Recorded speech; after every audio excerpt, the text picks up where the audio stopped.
అందరికీ నమస్కారం. Learning about nature ఛానల్కి మీ అందరికీ స్వాగతం. ఈరోజు మనం నారాయణాస్త్రం గురించి తెలుసుకుందాం.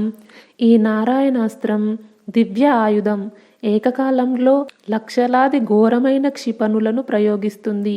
నారాయణాస్త్రానికి వ్యతిరేకంగా రక్షించడానికి ఏకైక మార్గం క్షిపణులు తాకడానికి ముందు పూర్తి సమర్పణను ప్రదర్శించడం. అంటే తల వంచి చేతులు జోడించి నమస్కారం చేయడం. చేతులు జోడించి నారాయణాస్త్రాన్ని నమస్కరించడం వల్ల అది ఛేదించవలసిన లక్ష్యాన్ని విడిచిపెట్టి వెళ్ళిపోతుంది. ఈ నారాయణాస్త్రం ఎదురించలేని 6 ఆయుధాలలో ఇది ఒకటి. మహాభారత ఇతిహాసంలో అశ్వత్థామ అనే యోధుడు ఈ అస్త్రాన్ని కలిగి ఉన్నాడు. దానిని పాండవ దళాలపై ప్రయోగించాడు. దీనిని ఉపయోగించినప్పుడు పాండవులను నాశనం చేయడానికి 11 రుద్రులు 11 మంది రుద్రులు ఆకాశంలో కనిపించారు. చక్రాలు, గదలు, ఇంకా అతిపదునైన బాణాల వంటి మిలియన్ల ఆయుధాలు కనిపించాయి.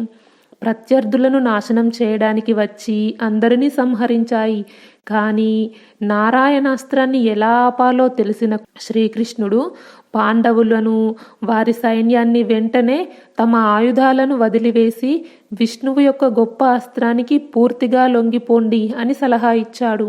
పాండవులలో భీముడు లొంగిపోవడానికి నిరాకరించాడు. ఇది పిరికి చర్యగా భావించి మండుతున్న బాణాల వర్షంపై దాడి చేశాడు.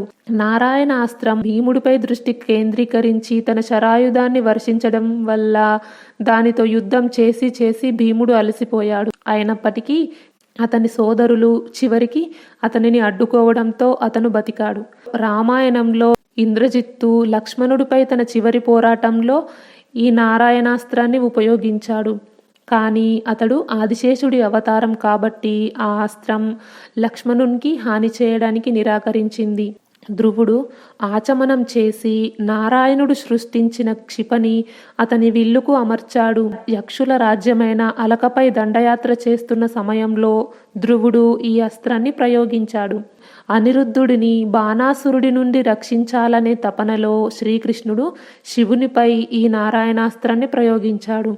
అతను బ్రహ్మాస్త్రాన్ని, పర్వతాస్త్రంతో కొడవంటి అడ్డంకుల ద్వారా గాలులను చుట్టుముట్టే క్షిపణి, వాయువ్యాస్త్రము అంటే గాలులను సృష్టించే క్షిపణి, వర్ష క్షిపణి, ఆగ్నేయాస్త్రం అంటే అగ్నిక్షిపణి మరియు తన సొంత నారాయణాస్త్రంతో రుద్రుని ప్రత్యేక పాశుపత క్షిపణిని ఉపసంహరించాడు. భగవంతుడు శ్రీకృష్ణుడు అతని ప్రతి అవతారాలలో చాలా విభిన్నమైన అస్త్రాలను కలిగి ఉన్నాడు. ప్రతి ఒక్కటి దాని స్వంత నిర్దిష్ట అధికారాలను కలిగి ఉంటుంది.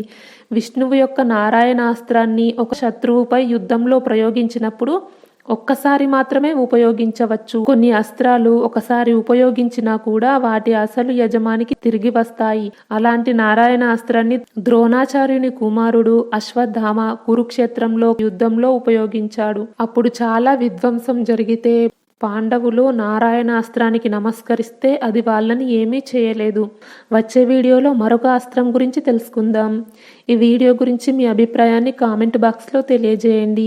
ఈ వీడియో నచ్చితే లైక్ చేయండి, షేర్ చేయండి. లెర్నింగ్ అబౌట్ నేచర్ ఛానల్ని సబ్స్క్రైబ్ చేయండి. బెల్ ఐకాన్ గుర్తుపై క్లిక్ చేయండి. ఇంతవరకు ఈ వీడియో చూసినందుకు మీ అందరికీ ధన్యవాదాలు. సర్వేజన సుఖినో భవంతు. కృష్ణార్పణం.